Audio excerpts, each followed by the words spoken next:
I'm Lavi Sankar, Flutter developer and tutor at DeckTech. So, in today's session, session number 7, we'll be discussing about Firebase and its basics, like how you can connect your backend technology, that is a Firebase, to your application without any server or without any hosting that you need. So let's start with it. Okay, so today we'll be learning about what is Firebase, Firebase क्या होता है, how to set up Firebase in Flutter, user authentication, that is using Google, Facebook, Apple or any other anonymous, any kind of authentication जो हमें हमारे application में करना होता है, so that is the user authentication. The cloud data storage using Firebase, कि आप अपने क्लाउड से डेटा कैसे स्टोर कर सकते हो क्लाउड में और कैसे आप उसको एक्सेस कर सकते हो. Push notifications with Firebase messaging, आप नोटिफिकेशंस कैसे भेज सकते हो Firebase में. Even a simple login and notes app with Firebase. We'll be making out that. Next, we'll be diving into the what is Firebase. Firebase क्या होता है? Firebase is a backend as a service that is BaaS platform from Google. ये Google के through provided service है और एक platform है जहाँ पर हम हमारा डेटा स्टोर कर सकते हैं, ऑथेंटिकेट कर सकते हैं. इवन हम वो सारी चीज़ें कर सकते हैं जो हम होस्टिंग लेने की बात करते हैं, डोमेन लेने की बात करते हैं. हमारी एप्लीकेशन में कनेक्ट करने के बाद हम डेटा स्टोर भी कर सकते हैं, क्लाउड ऑपरेशंस भी परफॉर्म कर सकते हैं. It provides a suite of tools to help you build, improve and grow your app without managing your own server infrastructure. आपके सर्वर इंफ्रास्ट्रक्चर को बनाने की इसमें कोई नीड नहीं पड़ती. आप कर सकते हो उसको इजीली, सिर्फ Firebase कंसोल पे जाना है और सब चीज़ें अवेलेबल होती है. ML यूज़ कर सकते हैं, AI लगा सकते हैं हम, क्योंकि अभी नया फीचर आया है Firebase का, तो you can go with that also. Even हम इंटरनली डिप्लॉय भी कर सकते हैं हमारी एप्लीकेशन को टेस्टिंग के लिए, जो रिसेंटली Firebase ने एक नया फीचर लॉन्च किया है. Key services that we will be covering today. Authentication, ready-made UI and backend for user sign-in. जो ऑथेंटिकेशन कैसे हो सकता है, ईमेल के थ्रू, गूगल साइन इन के थ्रू, एप्पल के थ्रू, या फिर हमें नॉर्मल फ़ोन के थ्रू करना है, फ़ोन नंबर के थ्रू, या फिर हमें एप्पल यूज़ करना है. जो भी हमें ऑथेंटिकेशन यूज़ करना है वो हम आसानी से इसमें कर सकते हैं. Next is cloud Firestore, a flexible scalable real time no SQL cloud database. हम फायरस्टोर को कैसे यूज़ कर सकते हैं, जो कि बिल्कुल नो एसक्यूएल क्लाउड डेटाबेस है. Cloud messaging FCM, send push notifications to users for free. हम पुश नोटिफिकेशंस कैसे भेज सकते हैं हमारे यूज़र्स को, जो कि बिल्कुल फ्री है, वो भी Firebase के थ्रू.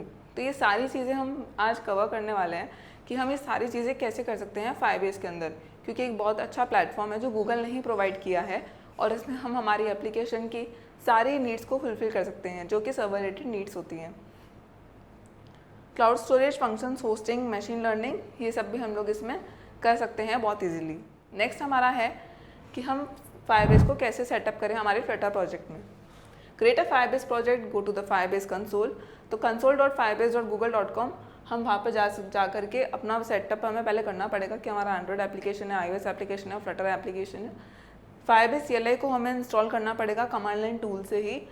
कमांड हमें टर्मिनल में लिखनी पड़ेगी, npm install g Firebase tools. Then हमारे एप्लीकेशन को हमें कॉन्फ़िगर करना होगा. फ्लटरफायर कॉन्फ़िगर हमें रन करना होगा, जो हमारी प्रोजेक्ट की रूट डायरेक्टरी में ही कॉन्फ़िगर होगा, वहीं पर ही बनेगा और हम वहीं से ही हमारी एप्लीकेशन को रन कर सकते हैं. फ्लटरफायर कॉन्फ़िगर क्या होता है, जो हमें ऑटोमेटिकली हमारे फ्लटर ऐप को Firebase से कनेक्ट कर देता है जैसे ही हम उसमें कमांड लाइन टूल्स लिखते हैं और उसको रन करते हैं. Add Firebase code to the pubspec.yaml. pubspec.yaml में हमें Firebase कोड का पैकेज ऐड करना है.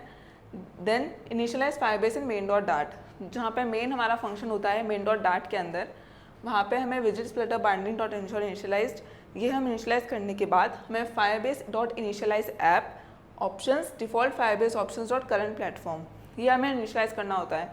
Default Firebase options dot current platform एक अलग से फाइल बनाई है जिसके अंदर हमारे जितने भी Android, iOS, Mac OS, web, इनके रिलेटेड जितने भी Firebase के फंक्शंस हैं, जैसे कि ऐप ID वगैरह है, जो हमें ऑप्शंस नीडेड पड़ती है, मैसेजिंग ID है, वो सब हम उसमें इम्प्लीमेंट करके चलते हैं. नेक्स्ट है हमारा Firebase Auth, secure user login. User कैसे सिक्योरली लॉगिन कर सकता है अपने एप्लीकेशन के अंदर. सपोज एक कंप्लीट ऑथेंटिकेशन सोल्यूशन है जो हैंडल कर रहा है email, password authentication, phone number, Google, Facebook, Twitter, Apple sign in and even the anonymous authentication, कि किसी को पता नहीं चले कि आप कौन है और उसका भी ऑथेंटिकेशन हो जाए, तो वो भी हम Firebase से बहुत ईजीली कर सकते हैं. जब भी हमें गूगल या फिर ट्विटर या फिर एप्पल का ऑथेंटिकेशन करना है, फेसबुक का करना है, इंस्टाग्राम का करना है, तो हम फायरबेस के थ्रू ही कर सकते हैं और बहुत इजीली हो सकता है।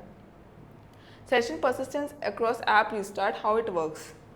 जो भी हमें सेशन हमारे चल रहे होते हैं, जब भी वो हमारे एप्लीकेशन में रिस्टार्ट हो रही है या फिर हम कोई भी रिस्टार्ट फंक्शनलिटी हमारे एप्लीकेशन में कॉल कर रहे हैं, तो वो कैसे वर्क कर रहा है। Add the Firebase auth package, हमने फायरबेस ऑथ पैकेज भी हमें ऐड करना है। पहले हमने फायरबेस कोर ऐड किया था, दिस टाइम फायरबेस ऑथ का पैकेज ऐड करना है। साइन इन मेथड्स को इनेबल करना है फायरबेस कंसोल में।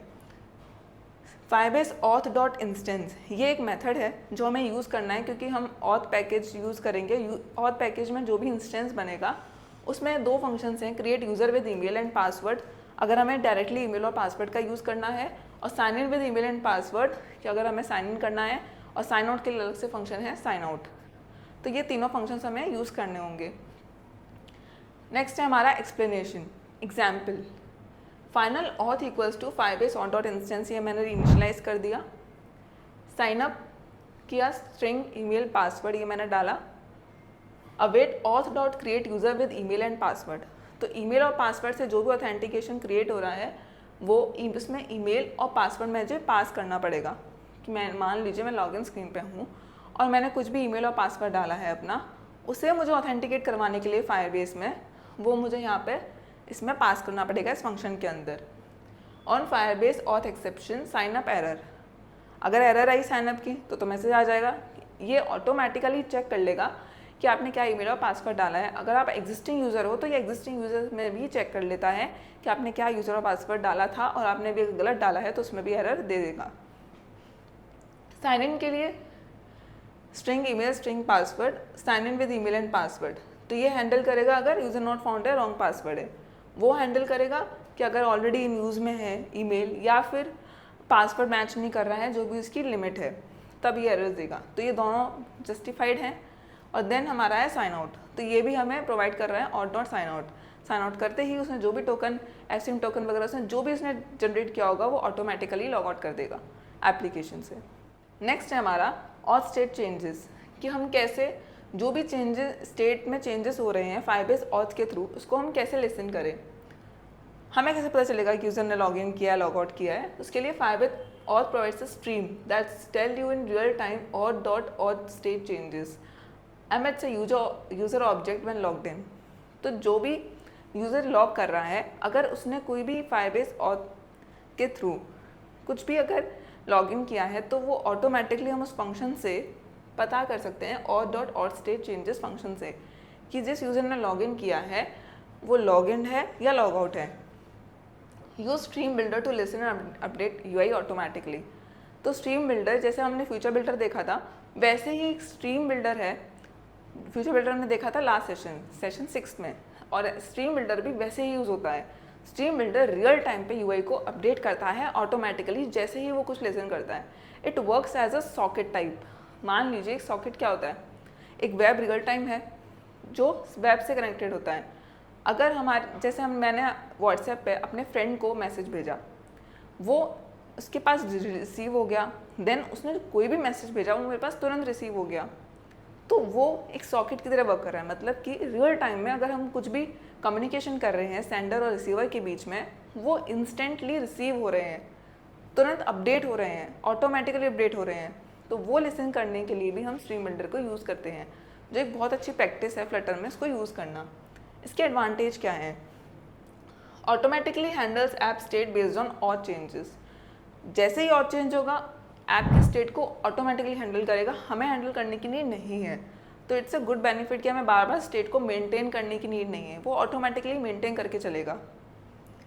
Updates UI immediately when user signs in और आउट। यूआई को ऑटोमेटिकली अपडेट कर देता है अगर यूजर ने साइन इन किया है या फिर साइन आउट किया है। Works with any auth method, email, Google, Apple etcetera.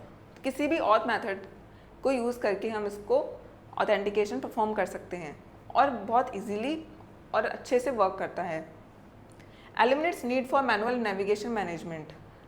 Manual navigation management जो होता है उसकी नीड को ख़त्म कर देता है। जैसे कि मुझे अगर कहीं नेविगेट करना है particular sign in sign up पे, उसकी नीड को भी ये ख़त्म कर देता है। इसमें ऑटोमेटिकली फंक्शंस होते हैं जिनको हम यूज़ करके इस नीड को भी हम फिनिश कर सकते हैं। अब हम देखेंगे हमारी नेक्स्ट स्लाइड में cloud Firestore no SQL database. Cloud Firestore क्या है वो इस वाली वीडियो में हम देखते हैं। बट नो एसक्यूएल डेटाबेस क्या होता है वो हमने प्रीवियस सेशन में देखा था कि नो एसक्यूएल क्या होता है, जहाँ पर हमने हाइव को यूज़ किया था जो कि नो एसक्यूएल डेटाबेस था, जहाँ पर कोई भी एसक्यूएल क्वेरीज का नीड नहीं पड़ती। क्लाउड फायरस्टोर में भी यही चीज़ होती है जो बहुत फ्लेक्सिबल है, स्केलेबल है, plus mobile, web and server development के लिए भी बहुत यूज़ आता है। इसमें डेटा मॉडल कैसे बनता है? Data is stored in the documents like Jason objects with की वैल्यू पेयर्स। जेसन ऑब्जेक्ट्स के थ्रू बनता है, जैसे कि की वैल्यू पेयर जो हमने जेसन में पढ़ा था लास्ट अपने सेशंस में, जहाँ पे एपीआई कॉलिंग भी थी, प्लस हमने लोकली कैसे डेटा को सेव करते हैं वो भी पढ़ा था। Documents are stored in collections like folders. अब डॉक्यूमेंट्स भी कलेक्शन के अंदर स्टोर होते हैं जो क्या होते हैं, फोल्डर्स होते हैं, जिनको हम फोल्डर्स भी कह सकते हैं। Collections can only contain documents. Collections के अंदर सिर्फ डॉक्यूमेंट्स होता है। डॉक्यूमेंट्स कैन कंटेन सब कलेक्शंस। तो सबसे पहले कलेक्शन होगा, फिर डॉक्यूमेंट होगा, फिर डॉक्यूमेंट के अंदर भी मल्टीपल कलेक्शंस हो सकते हैं जिनको सब कलेक्शन बोलते हैं। डेटा स्ट्रक्चर एनालॉजी, ये क्या होता है? कलेक्शन का मतलब है अ फोल्डर ऑफ फाइल्स जिसमें बहुत सारी फाइल्स होगी, और डॉक्यूमेंट का मतलब क्या है? सिंगल फाइल विद डेटा, कि एक सिंगल फाइल जिसमें बहुत सारा डेटा है। किलर फीचर क्या है कि रियल टाइम अपडेट में होता है। Listen to the documents and collections with dot snapshots. Dot snapshots का यूज़ करके वो रियल टाइम पे डेटा को लिसन करता है। एंड और UI updates automatically when data changes on the server. तो यूआई जो है वो ऑटोमेटिकली अपडेट हो जाता है जैसे ही हम फायरबेस के सर्वर पे कुछ भी चेंजेस होते हैं। तो ये एक बहुत अच्छा एडवांटेज है, इसका फीचर है कि हम क्लाउड फायरस्टोर को यूज़ कर सकते हैं हमारे एप्लीकेशन में जिसमें कोई भी एसक्यूएल क्वेरीज की नीड नहीं पड़ती। ऑल्दो हम इसमें सारा डेटा कलेक्शंस, डॉक्यूमेंट्स, सब कलेक्शंस के बेसिस पे ही सेव करते हैं। अब हमारी नेक्स्ट स्लाइड है इसका एक्सप्लेनेशन, जो हम फायरबेस में CRUD ऑपरेशंस को परफॉर्म कर सकते हैं। Create which adds a new document. That means कि डेटाबेस के अंदर फायरबेस फायरस्टोर डॉट इंस्टेंस, ये हमें पहले इनिशियलाइज करना होगा। देन हमें ऐड नोट अगर हमें करना है तो हमें पहले जो हमने डेटाबेस बनाया है हमारे फायरबेस में वहाँ से उस कलेक्शन को निकालना होगा, नोट्स जो हमने उसका नाम दिया है। डॉट ऐड टाइटल और कंटेंट, हम उसमें टाइटल ऐड कर रहे हैं, कंटेंट ऐड कर रहे हैं, वो हमें फील्ड्स हमें देनी होगी और हम उसमें जो भी वैल्यू पास करेंगे वो वहाँ पे सेव हो जाएगा। अगर हमें टाइम स्टैम्प भी सेव करवाना है तो हम यूज़ करेंगे field value dot server time stamp. Field value जो भी वैल्यू सेव कर रहे हैं उसका टाइम स्टैम्प सर्वर के अकॉर्डिंग सेव हो जाएगा। जो यूज़ किसके लिए और उसकी जो यूज़र आईडी है वो कैसे होगा? Firebase dot instant dot current user dot UID, जो फायरबेस से ऑटोमेटिकली जनरेट करके उसकी यूआईडी भी सेव करवा देगा। और ये सब कुछ क्यों यूज़ हो रहा है? ताकि हम ऐड कर सकें किसी भी फंक्शन, इस फंक्शन के थ्रू हम कोई सा भी पार्ट ऐड कर सकें हमारे डीबी में, मतलब हम कुछ भी सेव करवा सकें हमारे डीबी में। अगर हमें कुछ अपडेट करवाना है एग्जिस्टिंग में ही, update note DB dot collection dot doc, doc ID हमें पास करनी पड़ेगी, that is a document ID. Dot update, जो भी हमें अपडेट करवाना है वो हम डायरेक्टली अपडेट करवा सकते हैं। रीड, हम कैसे हमारे डॉक्यूमेंट से डेटा गेट करवा सकते हैं। Future list note gets note, final snapshot equals to await DB dot collection dot where. अब उस पर्टिकुलर यूज़र आईडी के थ्रू हम सर्च करेंगे हमारे डीबी में, मतलब हमारे क्लाउड फायरस्टोर में, कि उस पर्टिकुलर यूज़र आईडी एग्जिस्ट करती है तो वो हमें गेट करके दे देगा। Firebase auth dot instance dot current use dot get is equal to current user. जो भी करंट यूज़र होगा, जो भी करंट यूज़र आईडी होगी उसके बेसिस पर वो हमें गेट करके दे देगा डेटा को। Snapshot dot docs dot map note dot from map, अभी मैपिंग के लिए वर्क आ रहा है। जो भी हमने मैप किया है हमारे डेटा को, जो भी जिस फॉर्मेट में वो आ रहा है, हम उसको मैप करने के लिए हमने ये रिटर्न करवाया है कि वो कैसे लिसन कर रहा है उसको। Snapshot dot docs dot map doc, ये पूरा एक एलिमेंट है जो एक इमेजनरी एलिमेंट है जिसको हम यूज़ कर रहे हैं। नोट डॉट फ्रॉम मैप, अब ये नोट जो है ये है उस पर्टिकुलर लिस्ट का नाम जो मैप करवा रहा है डॉक डॉट डेटा, अगर डॉक्यूमेंट में कुछ है डेटा है, और doc dot ID dot to list, वो उसको लिस्ट में कन्वर्ट कर रहा है।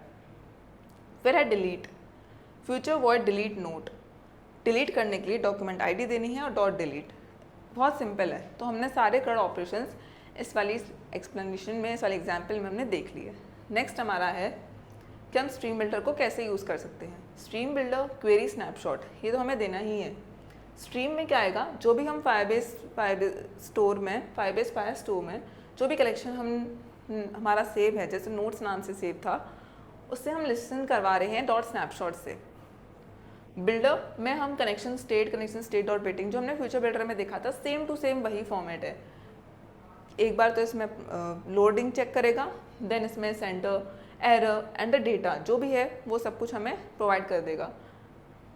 अगर डेटा है तो snapshot dot data dot docs से वो निकाल करके देन हम उसको डॉक्यूमेंट्स डॉट लेंथ जो हमने इसमें स्टोर किया था फाइनल डॉक्यूमेंट्स वेरिएबल में, वहाँ से लेंथ देगा। इंडेक्स हमें उस पर्टिकुलर का हमें लेना होगा मैप स्ट्रिंग डायनामिक फॉर्मेट में, और लिस्ट टाइप के अंदर हम उसको सेव करवा देंगे टेक्स्ट के अंदर एंड सबटाइटल के अंदर। तो जो भी हमारी यूआई है उस पर्टिकुलर फायरबेस फायर स्टोर से निकाल करके जो हमने डेटा निकाला है वो हम इसमें मैप करवा रहे हैं अच्छे तरीके से, और वो भी बहुत ईजीली। अब नेक्स्ट हम पढ़ेंगे कि हमारा पुश नोटिफिकेशंस कैसे वर्क कर सकता है, that is Firebase messaging. Push notifications Android और आईओएस दोनों का सेटअप थोड़ा डिफरेंट होता है फायरबेस में। एंड्रॉयड में it's little easy, but Firebase में एप्पल के लिए हमें एप्पल स्टोर से डेवलपर अकाउंट होना बहुत इंपॉर्टेंट है, और उसमें हमें APN and the keys certificates generate करने पड़ते हैं। उसके बाद हम iOS में नोटिफिकेशंस सेंड कर सकते हैं। फायरबेस क्लाउड मैसेजिंग FCM क्या है, which lets you and send push notifications to your users across all platforms for free. हम FCM that is Firebase cloud messaging का यूज़ कर करके हमारे जितने भी नोटिफिकेशंस हैं यूज़र्स को जाने हैं वो हम मैनेज कर सकते हैं और भेज सकते हैं very easily. How it works, पहले डिवाइस का रजिस्ट्रेशन होगा, हर डिवाइस का एक FCM यूनिक टोकन मिलेगा। टोकन स्टोरेज, हमें से उस टोकन को या तो सर्वर पे उस पर्टिकुलर फायर स्टोर डॉक्यूमेंट में उस पर्टिकुलर यूज़र के लिए सेव करवा के रखना होगा। Sending notification, make API calls to the FCM server with the device token as a target. Notification send करने के लिए हमें API कॉल्स बनानी पड़ती है जो हम FCM टोकन में सेव करवाएंगे। एक टारगेट रहेगा जो सर्वर के थ्रू होगा। अब यहाँ पर हमें थोड़ी सी सर्वर की नीड पड़ेगी, बट इनिशियल लेवल पे नहीं पड़ती है। हम डायरेक्टली जो भी FCM टोकन स्टोर करवा रहे हैं उस FCM टोकन को निकाल करके हमारे फायरबेस में सारे सब कुछ सेव करवा के हम सारे यूज़र्स को भेज सकते हैं। अगर हम सर्वर का यूज़ नहीं कर रहे हैं डायरेक्टली सब कुछ, अगर हमारे एंड पे ऑथेंटिकेशन चल रहा है फायरबेस का तो। बट अगर इसमें सर्वर की नीड कब पड़ती है, जब हम API कॉल करवाते हैं, जैसे लॉगिन करवाया तब हमें सर्वर की नीड पड़ती है, तो हम उसमें API कॉलिंग में ही FCM टोकन भेज देते हैं। वहाँ पर FCM टोकन भेजते ही जो लिंक हम करवाते हैं बैकएंड से प्लस फ्रंट एंड से नोटिफिकेशंस भेजने के लिए, तो सारे यूज़र्स को नोटिफिकेशन चला जाता है। सेटअप इंस्ट्रक्शंस, फायरबेस मैसेजिंग हमें pubspec.yml में डालना है, उसकी डिपेंडेंसी डालनी होगी जैसे हम कोर और ऑथ की डाल रहे थे। रिक्वेस्ट परमिशन, हमें पहले परमिशन रिक्वेस्ट करनी होगी Firebase messaging dot instant dot request permission, और iOS में भी स्पेशली करनी होगी। iOS में भी हमें रिक्वेस्ट डालनी पड़ेगी इन्फो डॉट लिस्ट में। प्लस हमें एंड्रॉयड के लिए मैनिफेस्ट डॉट XML में भी रिक्वेस्ट को पहले डालना पड़ेगा कि वो यूज़र से रिक्वेस्ट ले। Get the token and store it, token कैसा आएगा, Firebase messaging dot instance dot gate token, यहाँ से हमें FCM टोकन मिल जाएगा और उसे स्टोर करके रखना है। Setup listeners for different app states, अब जितनी भी डिफरेंट ऐप स्टेट्स है उसके लिए हमें लिसनर सेटअप करने होंगे। Firebase messaging dot on message listen, जो भी ये फंक्शन है ऑन मैसेज डॉट लिसन, तो जो भी नोटिफिकेशन आएगा वो उसको लिसन करेगा और हमारे एप्लीकेशन के लिए शो करेगा। जब भी हम हमारे एप्लीकेशन को लॉगिन कर रहे हैं तो ये जनरेट हो जाएगा और हमें शो करने लग जाएगा। इसका फ्लो कैसे होगा, यूज़र का डिवाइस है, then we have the Apple Google push service जो भी हम यूज़ कर रहे हैं, then we have the FCM server on the Firebase, और उसके बाद हमारे ऐप सर्वर पे वो दिखेगा, मतलब जब जहाँ भी हमारी जिस फ़ोन में एप्लीकेशन चल रही होगी वहाँ पे नोटिफिकेशन में ही शो होगा। FCM handles all the complex and delivery logic, तो FCM जितने भी कॉम्प्लेक्स लॉजिक्स है वो हैंडल कर लेता है नोटिफिकेशन के लिए। अगर आपको नोटिफिकेशन ऊपर से ही ओपन करना है, पर्टिकुलर पेज पे जाना है, तो वो भी हम इसमें हैंडल कर सकते हैं, तो ये बहुत ईजी रहता है। अब हम मूव ऑन करेंगे अपनी नेक्स्ट स्लाइड पे, जो कि है कि हम कैसे फायरबेस में और चीज़ों को यूज़ कर सकते हैं। Firebase offers many more services, जो मैंने पहले ही स्टार्टिंग में बताया था कि फायरबेस में आप क्लाउड स्टोरेज कर सकते हैं, cloud functions, hosting, ML, analytics, हम सब कुछ फायरबेस में मैनेज करके चल सकते हैं। Cloud storage, store and serve user generated content like images, audio and video files. User generated जितना भी कंटेंट है, इमेजेस हैं, ऑडियो है, वीडियो फाइल्स है, वो भी हम फायरबेस में स्टोर कर सकते हैं फायरबेस स्टोरेज के through. Cloud functions run your backend code in response to events triggered by Firebase features and HTTPS request. Cloud functions भी हम उसमें हमारे जितने सर्वर से हमारा जो भी API कॉलिंग हम कर रहे हैं या फिर सर्वर रिलेटेड हम जितने भी इवेंट्स को ट्रिगर कर रहे हैं वो भी हम फायरबेस में मैनेज करके चल सकते हैं, उनको यूज़ कर सकते हैं उन फीचर्स को फायरबेस के अंदर ही। थर्ड है hosting, deploy web apps and static content to a global CDN with a single command. तो जैसे मैंने बताया तभी फायरबेस ने एक नया फीचर दिया है हमें ऐप्स होस्ट करने का, तो हम वो भी बहुत इजीली कर सकते हैं। इवन हम हमारे वेब एप्स को भी होस्ट कर सकते हैं एक सिंगल कमांड से CDN सर्वर के through. Then we have ML Kit, that is a machine learning kit. Implement machine learning capabilities like text recognition, face detection and image labeling. ML Kit भी हम use कर सकते हैं Firebase में, जो मैंने कहा था कि हम AI भी इम्प्लीमेंट कर सकते हैं। This is a kind of that only, तो हम उसको भी यूज़ कर सकते हैं जिसमें टेक्स्ट रिकॉग्निशन होगा, फेस डिटेक्शन है, प्लस इमेज लेबलिंग भी रहेगी।